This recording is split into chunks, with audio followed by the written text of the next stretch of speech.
और अब एक स्पेशल रिपोर्ट, बात गाजा पीस प्लान की, उस प्लान की जिसको लेकर ट्रंप अपनी पीठ थपथपा रहे हैं, दुनिया में अपनी शांति दूत वाली छवि चमका रहे हैं और उस शांति समझौते पर ग्रहण के ही काले बादल मंडराने लगे हैं। हालात यह है कि कभी भी गाजा में जंग का नया अध्याय शुरू हो सकता है, एक ऐसी जंग जिसकी चपेट में पूरा मिडिल ईस्ट आ सकता है। और आखिर हम ऐसा क्यों कह रहे हैं, इस रिपोर्ट में देखिए। गाजा में बम बरस रहे थे, बारूद उड़ रहा था, हर ओर सिर्फ और सिर्फ तबाही के निशान थे।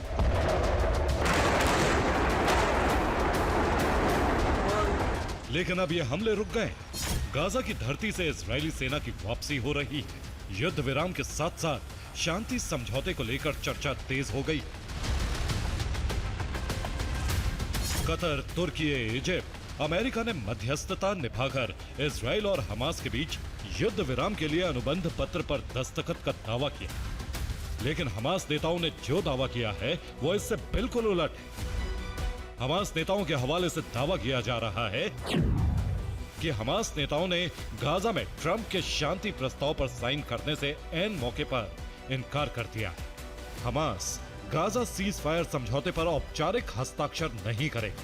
हमास के नेताओं ने इजिप्ट में युद्ध विराम पर फॉर्मल साइनिंग में हिस्सा नहीं लिया। हमास नेताओं को ट्रंप के कुछ सुझावों पर आपत्ति है। खासकर हमास नेताओं ने उन सुझावों को बेतुका बताया जिसमें कहा गया था कि शांति योजना के तहत हमास के सदस्य गाजा पट्टी छोड़ दें।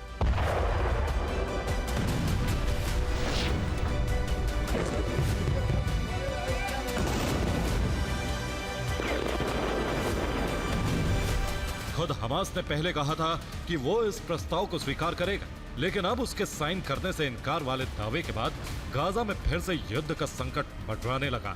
एक बार फिर जंगी हालात बनने लगे।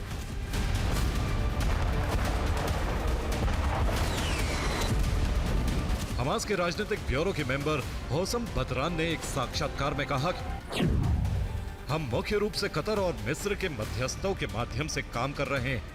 जहां तक आधिकारिक साइन का मामला है, हम इसमें शामिल नहीं होंगे। हमास ट्रंप के 20 सूत्रीय शांति योजना के तहत इस क्षेत्र को छोड़ने के प्रस्तावों को अस्वीकार करता है। योजना के दूसरे चरण पर बातचीत मुश्किल होगी क्योंकि इसमें कई जटिलताएं और कठिनाइयां हैं।